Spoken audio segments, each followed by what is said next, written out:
There are places in the labyrinth that don't just test you, they unmake you. Malthera's realm was always meant to feel like a place where the world itself forgets what it's supposed to be.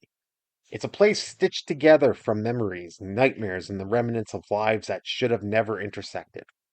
A place where every room is true, and none of it is real. When I built this section, I didn't want the player to feel guided. I wanted them to feel abducted. You step in from the temple of knowledge with this white flash, the doorway, and suddenly the tone shifts, like the labyrinth pulls the floor out from under your sense of reality. Monoliths loom over you, tapestries whisper, the hand on the walls telling a story. But whose story, you may ask? That's for you to decide. Shifting halls swallow themselves and rebuild behind your footsteps. Everything is beautiful until it isn't. Candles flicker into ruined halls. Walls bleed, bodies line shelves like trophies. Rooms collapse into voids. Judges sit in silent judgment. Spectators gather from ceremonies no one even remembers. A woman appears before you, Alira, a name with weight, a name with history, a name that hints that someone in this realm still knows more than they will ever will. Mathura's realm was designed as a psychological ambush. I wanted to do something special with quiet rooms that lull you into a false sense of security. There's gardens and fields that breathe a kind of artificial peace. I love that. I love that about gaming. The wilderness stretches endlessly like a memory of a world you miss but never lived in. And just as you settle, the cracks begin to show. The battlefield stirs, the mist hides shadows you can't name. The dead whisper, the swamp consumes, the ground trembles, skulls rise up.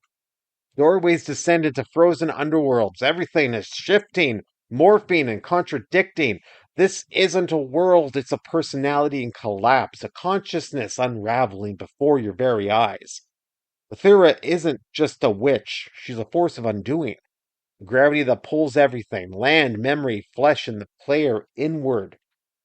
The realm reflects her, the volatile nature of insanity, the contradictory of, of magic, and there's beauty in the horrifying, tender cruelness of nature, human nature. Human nature itself is the scariest thing on the planet, in my opinion.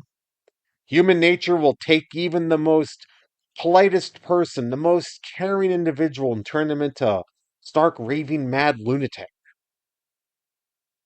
You don't explore this place, you survive it. You wander through an entire spectrum of emotion and ruin.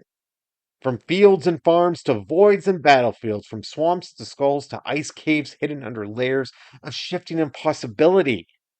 By the time you reach the frozen depths, you're not sure what's real, what's memory, or what's Mathera's hand at your throat with insanity. That's what this episode is. This map. It's a psychological free fall, a plunge into a world that behaves less like a location and more like the unraveling mind of something ancient. This is Mathera's realm, where the labyrinth stops pretending to be fair and finally shows you what it truly is. That being said, I hope you enjoy this video of Labyrinth Chronicles. Thank you so much for being here today. Don't forget to like, comment, subscribe.